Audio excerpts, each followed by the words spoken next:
The holidays are not the holidays without a gay pun, am I right? That's right. We did Jingle Balls, right? Yeah. When are we going to do Hanukkah? Let's get that on the board. You've got to spell it so it can go on TV. Hanukkah.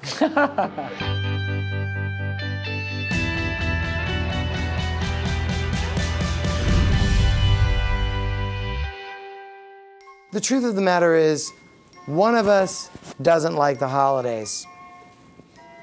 Look, there's green there and red there. Right. So this is here, and we don't even know why this is here because it's the office of a Jewish writer. So it doesn't really make that much sense. This is John Quaintance, who wrote the Christmas episode and is new to the show, but not new to the family of the show. You know, on the show, the way it usually happens is Jack gets a big entrance. Top of a Christmas morning to you. And maybe Karen gets a big entrance. My favorite thing about that episode was that all four characters got to have a really cool entrance. Mrs. O'Sullivan. No, we got it. Yeah. Give her an entrance for the audience. Where's my confounded wife? Yes. Oh, yes. Where is my confounded wife? I'm right here.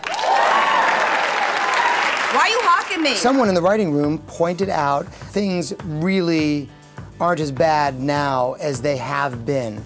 And I think it was that was the germ of the idea that got us to this show.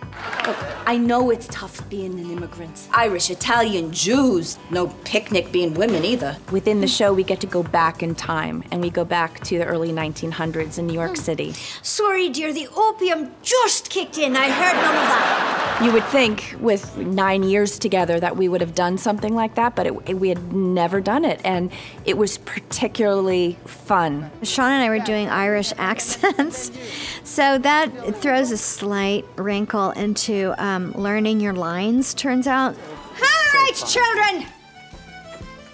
Oh, shit. A table full of children. It's somewhere between a Will and Grace episode and a Carol Burnett sketch. A mood that has soured my day. A mood that has... Oh, hello.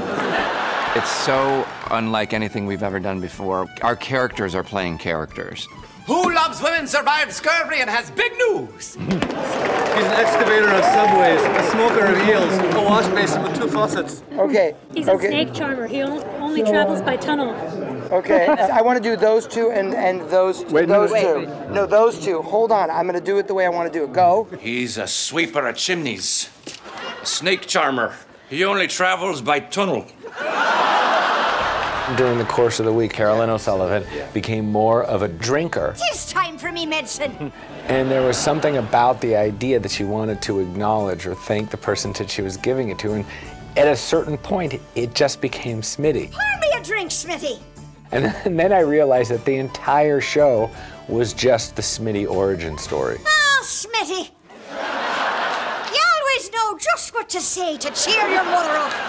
The studio audiences have responded to these smaller characters, these satellite characters, and they're telling us that they like the family, the larger family of the show. Newsboy, I'll take a paper. Well, well, well. We wanted to kind of lampoon Barbra Streisand, but when we got down to the stage, we had forgotten to ask Debra, can you do a Barbra Streisand impersonation, which she cannot. I don't know what accent that was. We needed to give her a new scene. So we wanted to do something like What Does Grace Do a lot that's fun that you could nod to, and so a lot of times she's like doing stuff with food, and Debra's really funny with that.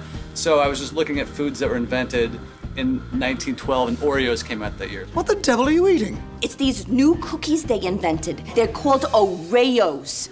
In the new 2017 Will and Grace, we've experimented with cinema in a way that we never did before. You do a special effect because it will be so cool to do, and it's so unusual for what we're doing.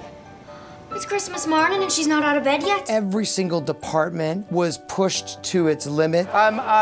John Quaintance! And they did the best work that we've ever seen them do. The hair and the makeup and the wardrobe and the set design was so mind-blowing. It was basically the bones of Will and Grace's apartment, but the way it was dressed looked like a magnificent drawing room from just after the turn of the last century, and it was spectacular.